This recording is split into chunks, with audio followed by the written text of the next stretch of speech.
Hello all, जय मां लक्ष्मी, जय भोलेनाथ। दोस्तों, कैसे हैं आप सब लोग। आज का ये वीडियो बहुत ही ज़्यादा रिलेटेबल होने वाला है सभी डीएफ्स के लिए, डीएम्स के लिए भी, दोनों के लिए बिल्कुल रिलेटेबल ये वीडियो होने वाला है। बहुत ही ज़्यादा ज़रूरी बातें हैं इसके अंदर, इम्पॉर्टेंट हैं, जो आपको जानने के लिए बहुत ज़रूरी हैं। तो आज मैं आपको बताने वाली हूँ, आपके दो चक्रास में यदि पेन और खिंचाव और एक अजीब सा रेस्टलेसनेस जैसा लगता है उस दो जगहों पर, तो डीएम के किन दो चक्रास पर बहुत ज़्यादा काम हो रहा होता है और आपको उनके सारे के सारे फैसले, सारे के सारे काम, सब कुछ के उसी से ही संबंधित दिखाई देने लग जाता है फिर, और वो आपको संकेत दिए जाते हैं। देखिए, इस जर्नी में जितने भी संकेत होते हैं वो सिर्फ सांकेतिक भाषा में आपको समझाए जाते हैं। कुछ भी मुंह से बोलकर, कहीं से कुछ बताकर कि स्पेशली आपको बताया जा रहा है कि सुनिए ये बात ऐसे हो रही है, ऐसा तो नहीं होगा। हमेशा आपको निकालना होता है आंसर अपने साथ होने वाली घटनाओं का कारण के समेत, ठीक है। तो अगर आपके इन दो जगहों पर थोड़ा पेन है, खिंचाव है, मीठा मीठा दर्द है, हल्का हल्का दर्द है, जो कि बेरेबल है, कोई प्रॉब्लम नहीं हो रही है उससे क्रिएट, लेकिन अगर आजकल के दिनों में वो दर्द है और पिछले 20-25 दिन या 1 महीना भी कह सकते हो आप, तब से आपको ये फील हो रहा है दोनों जगहों पर, तो ये ज़रूर से ज़रूर आपके डीएम की उस एनर्जी का संकेत है जो कि आपको शायद नहीं पता, लेकिन यूनिवर्स तो अपना काम करता है ना। अब यूनिवर्स को तो ये नहीं पता है कि आप खुद ही सोच लेते हो और कुछ वीडियोस के माध्यम से आप कुछ अंदाज़ा लगा ही लेते होंगे, लेकिन फिर भी हमारा तो हमें बताना है और यूनिवर्स को भी आपको समझाना है। तो पहला मैं आपको बताऊंगी कि आपके जो एंकल में ना, पीछे की साइड, एंकल में पीछे की साइड एड़ी में जो पेन होता है, जब कभी कभी आपको लगता होगा सुबह उठ के उस पैर में पीछे की साइड जो एंकल में दर्द शुरू होता है, हल्का हल्का मीठा मीठा सा, वो किसी वजह से नहीं होता, किसी भी वजह से नहीं होता है वो आपके, बस वो आपके होता है। पैर रखना भारी रहता है ज़मीन पर सुबह उठ के, कोई भी प्रॉब्लम नहीं होती है, हो रही है आपको किसी भी तरीके की, लेकिन वो दर्द सुबह सुबह आपको हो रहा है, रात को सोने से पहले भी हो रहा है। मतलब आप लेटे हो, आपको लगता, आप आराम से लेटे हो, आपको लगता है कि कोई उस एड़ी को कस के उसको प्रेस करे, दबा दे, तो वो थोड़ा रिलीफ मिले, अच्छा लगे, अच्छा लगता है। मतलब ऐसा नहीं कि आप दर्द में करहा रहे हो, बुरा हाल हो रहा है, ऐसा वाला दर्द नहीं है, वो मीठा मीठा पेन है, हल्का हल्का सा है, चल रहा है, काम चल सकता है, मतलब ज़्यादा दिन नहीं रहेगा। ये भी पता है आपको, कोई आपने हाई हील नहीं पहना है, आपने कोई ऐसा बहुत ज़्यादा चले नहीं हो, फिर भी वो दर्द है। और वो कभी कभी वो दर्द थोड़ा सा तेज़ होता है, तो आपकी ऊपर की पैर के थोड़ा सा ऊपर, जिन्हें आप पिंडली बोलते हो, वहाँ तक भी वो थोड़ा हल्का हल्का सा जाता है, जो कि आपको एक मसल पेन जैसा लगता है, और थोड़ा टाइम बाद वो अपने आप ठीक भी हो जाता है पूरी तरह से। अगर वो कोई फिजिकल प्रॉब्लम की वजह से है तो मैं कुछ नहीं कह रही हूँ, उसे आप दिखा लो, खा लो दवाई उसकी, थोड़ा ठीक हो जाएगा, उसका कुछ कर लो, थोड़ा बहुत प्रिकॉशन वगैरह। बट अगर वो किसी भी वजह से नहीं है, ऐसे ही हो रहा है और अपने आप ठीक भी हो रहा है, वो मीठा मीठा है, हल्का हल्का, तो फिर वो सारा का सारा संकेत है आपके डीएम के हार्ट चक्रा के ओपनिंग का। हाँ जी, ओपनिंग का। उनका हार्ट चक्रा ओपन होता है, उनको सेंटिमेंट्स आते हैं आपके लिए उनको थोड़ा सा ना फीलिंग आती है, फीलिंग कि यार हाँ अच्छी है वो अच्छी है, वो सीधी है, वो सच्ची है, वो मेरी है, वो मैं उसका हूँ, मतलब मैं उसका हूँ वाली बात तक पहुँचने में तो उन्हें थोड़ा टाइम लग जाता है। बट उसको ये तो शुरू हो जाता है होना कि वो मेरी है, मेरा हक है भाई, मेरा हक है उसके ऊपर, वो सिर्फ मेरी है, मतलब भले ही मैं उससे नहीं बात हो रही है या जो भी कुछ है, बट वो है मेरी। तो ये एंकल जो पेन है आपका, एड़ी का दर्द, या आपको पूरी तरह से जब भी कभी आपको होता है तो पूरी तरह से पता होना चाहिए कि आपके डीएम के हार्ट चक्र पर वर्क हो रहा है, और वहाँ पर वो पेन की तरह नहीं हो रहा है, वहाँ पर वो एक टिंगलिंग, एक सेंसेशन, एक एहसास, जो कि जब वो कुछ भी, मतलब ऐसा होता है ना, जब आपके साथ ऐसा होता है तो आपको क्या होता है, आप जब पानी भी पी रहे थे तो वो भी आपको थोड़ा एक जैसे होता है हल्का सा पेन भी नहीं कह सकते उसको, पेन नहीं कह सकते उसको, थोड़ा सा हल्का सा एक कुछ भी मीठा सा एहसास जैसा आपके हार्ट चक्रा से भी थोड़ा नीचे को आपके होता है, नेवल से थोड़ा सा ऊपर आपको हल्का हल्का सा मीठा मीठा दर्द वहाँ पर भी होता है। वो उस वक्त उनके पैरों में, उनके एड़ी में, उनके उस जगह पर, पोर्शन पे उनको दर्द महसूस होता होगा, ज़रूर, पक्का यही होता है। और जब उनके साथ हो रहा है तो अब आपको ये महसूस हो रहा है। आपके लिए जो लाइट रहते हैं, वो जो संकेत है ना आपकी बॉडी को जो मिलते हैं जब उनका ये अवेकनिंग प्रोसेस होता है, बहुत लाइट संकेत रहते हैं वो, मतलब हार्मफुल भी नहीं रहते हैं वो, ठीक है ना, हार्मफुल संकेत नहीं रहते हैं बॉडी के अंदर वाले, ठीक है। और दूसरा बताने से पहले मैं किसी का क्वेश्चन बताना चाहूँगी। वैसे तो मैं ये बात शुरुआत में बताने वाली थी आपको, एक किसी ने क्वेश्चन पूछा था मुझसे, एक्चुअली 2 क्वेश्चन पूछे थे किसी ने, किसी ने मुझसे ये पूछा था कि मैम अगर हम 90 दिन का जो चैलेंज आप बोलते हो, अगर हम वो 90 दिन का चैलेंज हम कर रहे हैं, कुछ करते हैं, आपके गाइडेंस के अंदर कर रहे हैं या फिर अपने आप भी लेके चल रहे हैं, तो भी कैसे करना है, क्या करना है, उसमें हमें ये तो पता है, लेकिन हमें ये नहीं पता है कि यदि वो बीच में हमें मिल रहे हैं या कहीं मिलते हैं, टकराते हैं, मिलते हैं, कुछ होता है, तो हमें कैसा रिएक्ट करना है। मतलब मिलते हैं यानी कि किसी पब्लिक प्लेस में मिल गए, कहीं किसी पार्टी में मिल गए, किसी जगह मिल गए, किसी फ्रेंड कैजुअल किसी कॉमन फ्रेंड के यहाँ मिल गए, तो हमें कैसे रिएक्ट करना है। तो देखिए 90 दिन का चैलेंज जो है बहुत हार्ड है और इसमें आप अपनी तरफ से कोई इनिशिएट नहीं करोगे, ये भी इसमें एक ज़रूरी चीज़ है। अगर आपको इस बीच में वो कहीं मिलते हैं, किसी भी जगह, आप एक वर्क प्लेस पे हो, आप एक जगह हो, कुछ भी हो,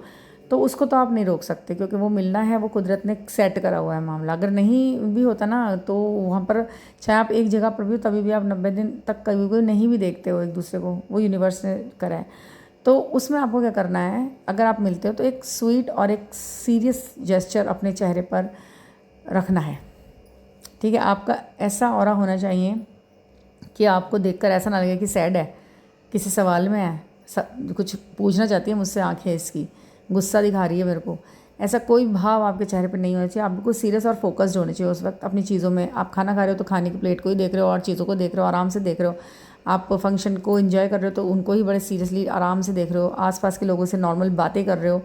अपने आप में उलझे हुए हो, फ़ोन पे देख रहे हो, कुछ देख रहे हो, मगर उनकी तरफ ना तो बहुत ज़्यादा ध्यान बिल्कुल जा रहा है। मतलब जब भी वो अपनी आंखें बचा के आपकी तरफ को देखने की कोशिश कर रहा है बंदा, तो आप उन्हें अपनी तरफ देखते हुए नहीं दिख रहे हो, ऐसा बिल्कुल ध्यान रखना है। भाई अगर आपने उनको दिखाना है कि नो तो नो, फिर ऐसा वाला नो होना चाहिए। वो ऐसा नहीं कि आप चोरी चोरी, उन्हें तो बस एक हिंट मिलना चाहिए, वो तो आराम से बैठ जाता है, फिर उनका कोई भी अपनी तरफ से कुछ नहीं होता। तो इसलिए उस हिंट्स को बना करो, हिंट्स को रोको, ठीक है। और 90 दिन का चैलेंज अगर आपको मुश्किल है, लग रहा है, मुझे बहुत सारे मैसेजेस भी आ रहे हैं, मैम 90 दिन का चैलेंज बड़ा मुश्किल है, आप हमारे साथ मतलब कुछ पूरा करा दो, इसको किस तरह से करना है, आप मतलब कनेक्ट हो जाओ मेरे साथ। ये वो तो बिल्कुल हो जाती हूँ ना, मैं आपसे साथ कनेक्ट हो जाती हूँ। 90 दिन के चैलेंज के लिए आप मुझसे आप गाइडेंस ले सकते हो और बहुत मज़े से, बहुत आराम से इस 90 दिन के चैलेंज को एक बार पूरा करके देखो, उसमें हाई वाइब्रेशन में रहकर देखो और पता लगेगा आपको कि आप कितने ज़रूरी हो उस व्यक्ति के लिए और आप खुद में कितने ज़्यादा हो। ठीक है ना। तो ये है। और दूसरा क्वेश्चन किसी ने मुझसे ये पूछा है कि जो मैरिज के बाद क्या ये जो जर्नी कंप्लीट होती है, मतलब कंप्लीट इसमें जर्नी का वो है, तो दोनों अलग अलग मैरिड हैं, फिर क्या इसका अंत कभी भी मिलना नहीं होगा।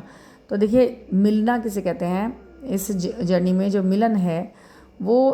आपका और उनका ना एक ऐसा मिलन है जो एक स्तर पे आके आपको मिला रहा है कि वो व्यक्ति भी सोचे कि मेरी बात बस वही समझ सकती है और आपको भी लगता है कि मेरी प्रॉब्लम बस वही समझ सकता है इंसान, क्योंकि आपके साथ वाले लोग आपको बहुत ज़्यादा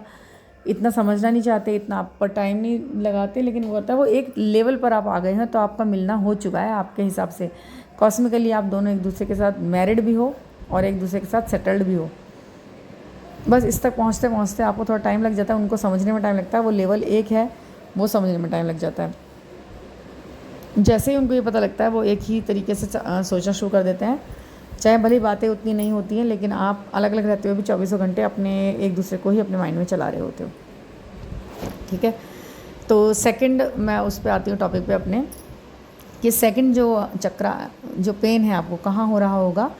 और उनके किस पे काम हो रहा होगा। सेकंड है कि आपके सोलर प्लेक्सिस और सैक्रल चक्रा, इनमें से किसी एक में आपके थोड़ा पेन भी ऐसा वाला जो हल्का सा, उसे दर्द नहीं कह सकते हैं, वो पेन नहीं है, वो भी मीठा मीठा एहसास ही है, बस एक अकड़न जैसी जकड़न जैसी, मतलब हल्की सी खिंचाव सा, जैसे दुखन टाइप किसी कह सकते हो उसे, दुखन सी हो रही है, मगर वो दर्द नहीं है, उसका कोई आपको पता है कि वो किसी कारण नहीं है उसका कोई बड़ा, ऐसे ही है, बस वो हो रहा है, बस आपको वैसे ही हो रहा है। तो ये जो है ये होता है उनके क्राउन चक्रा पर काम हो रहा होता है, तब आपका सैक्रल चक्रा, उनका क्राउन चक्रा, वो भी काफ़ी एक दूसरे के साथ तालमेल बिठाने की कोशिश कर रहे होते हैं। और देखिए हार्ट चक्रा और सैक्रल चक्रा ये तो एक साथ करते ही हैं। जब उनके हार्ट चक्रा में उनको जब आपकी फिजिकल नीड होती है, आपके सैक्रल कॉस्मिकली आपको इस विवाह बंधन में बांधा है, तो विवाह बंधन में सब तरीके की एक अनुभूतियाँ आपको महसूस करा दी जाती हैं सिर्फ कॉस्मिकली, तो उसमें आप रिसीव करते हो उनकी वो प्यार वाली फीलिंग, वो लव वाली फीलिंग, वो एक संपूर्णता को एहसास करने वाली बात। ठीक है ना। तो जब उनके क्राउन चक्र पे काम चल रहा होता है, आपके सोलर प्लेक्सस पे, आपके सैक्रल चक्र पे थोड़ी सी पेन जैसी, थोड़ी उथल पुथल सी, उस वजह से कई बार आपके डिस्टर्ब भी होते हैं पीरियड वगैरह जो है। उनका क्राउन चक्र बहुत सारी एनर्जी को रिसीव कर रहा होता है, बहुत सारी चीज़ों में उथल पुथल हो रही होती है उनके ना, तो वो भी क्योंकि माइंड भी हमारे सैक्रल चक्र को, हमारे पीरियड साइकिल को माइंड ही कंट्रोल कर रहा होता है। अब क्योंकि उनका माइंड बहुत ज़्यादा वाला लगा पड़ा है, क्योंकि हम शेयर कर रहे हैं एक दूसरे के साथ सोल को और चक्रास को भी, तो जब उनका माइंड डिस्टर्ब होगा तभी भी आपके पीरियड डिस्टर्ब होंगे। ये भी आप देख के लिख लो। अगर वो बहुत ज़्यादा अपने काम में भी परेशान है, अपने वर्क फील्ड में परेशान है, अपने मैरिड लाइफ में परेशान है, तब आपका सैक्रल चक्र डिस्टर्ब होता ही है। आपको पीरियड इरेगुलर होते हैं, आपको पेन भी होता है, आपको ये सब कुछ देखने के लिए कभी हैवी कभी लो, वहाँ पर थोड़ा सा वो सब कुछ होता है। तो ये चीज़ें आपको महसूस होती हैं और ये कुछ भी हार्म ना पहुँचाकर अपने आप ही टाइम टू टाइम अपने आप भी ठीक ही हो जाती हैं वो, बिल्कुल ही। क्योंकि तभी तो ये संकेत है, क्योंकि हार्मफुल नहीं होंगे संकेत। जब भी मिलेंगे स्वीटली मिलेंगे, संकेत जब भी मिलेंगे स्वीटली मिलेंगे, उसमें हार्म नहीं होगा। तो इस तरीके के आपके ये अनुभव रहते हैं इस जर्नी के अंदर, और जिनको कोई ना कोई नाम दे करके आगे बढ़ा दिया जाता है। तो अगर आपको अपनी पर्सनल ज़िंदगी के बारे में, पर्सनल ट्विन फ्लेम जर्नी के लिए स्पेशली आपको रीडिंग लेनी है, सेशन लेना है, मेरे साथ जुड़ना है, 90 दिन का चैलेंज भी करना है, डिटैचमेंट में आना है, लेट गो करना है, कुछ भी करना है लाइफ की किसी भी फील्ड में, अपने कारोबार, अपने काम, अपने पढ़ाई लिखाई, या अपने सोल पार्टनर जो सोलमेट से आपके साथ मैरिड है उनके प्रति आपको कोई भी क्वेश्चन आंसर करने हैं, अपनी डेट ऑफ बर्थ दीजिए, आपके न्यूमेरिक सेटल कैसे कर रहे हैं, आपको कैसे उन चीज़ों पे काम करना है, वो सब कुछ मैं आपको बताती हूँ। बहुत ही रीजनेबल प्राइसेस पे आपको एक ऐसी रीडिंग मिलेगी जिसमें आपको आपके नए के खुद के अवतार के दर्शन हो जाएंगे। तो थैंक यू। आपको ना जीवन को देखने का नज़रिया और लोगों को देखने का नज़रिया ही बदल जाता है। तो thank you for listening and please subscribe the channel. और आपके स्वीट से कमेंट ना आपको मुझे बताते हैं कि डीएफ कितनी स्वीट हो चुकी हैं, इतनी प्यारी डीएफ्स हो चुकी हैं कि भाई, और एक लड़की का जो प्रेज़ करने का यहाँ पर मैं देख रही हूँ भाई, इसमें ही एक चीज़ है जो बैलेंस दिखा रही है बहुत ज़बरदस्त किस्म का। और इतने बैलेंस होने के बाद तो कहीं कोई मंजिल दूर नहीं होती है। अगर आप किसी की तारीफ़ करने पे आ गए हो और इतने अच्छे से आप तारीफ़ करने लग जाते हो अच्छी चीज़ की, तो मतलब आप बैलेंस के एक सीमा को आपने पार कर लिया है बैलेंस की। तो थैंक यू, आपकी ये बैलेंस बना रहे और अच्छे से अच्छे पूरे अचीवमेंट पे जाओ, बिल्कुल ही ऐसे हो जाओ कि वो कहे वाओ ये मेरी है आपके अपने डीएम आपको कहें वाओ ये तो मेरी है, तो कितना खुश होंगे और अच्छा लगेगा। और बस फिर आपने क्या करना है, आपने उनके आगे बिछना नहीं है, आपने कहना है हाँ मैं आपकी हूँ, लेकिन मैं बहुत बिजी हूँ, मुझे अपने टारगेट्स पूरे करने हैं, मुझे अपने काम पूरे करने हैं। तो ठीक है ना। Thank you for listening and please subscribe the channel. Thank you.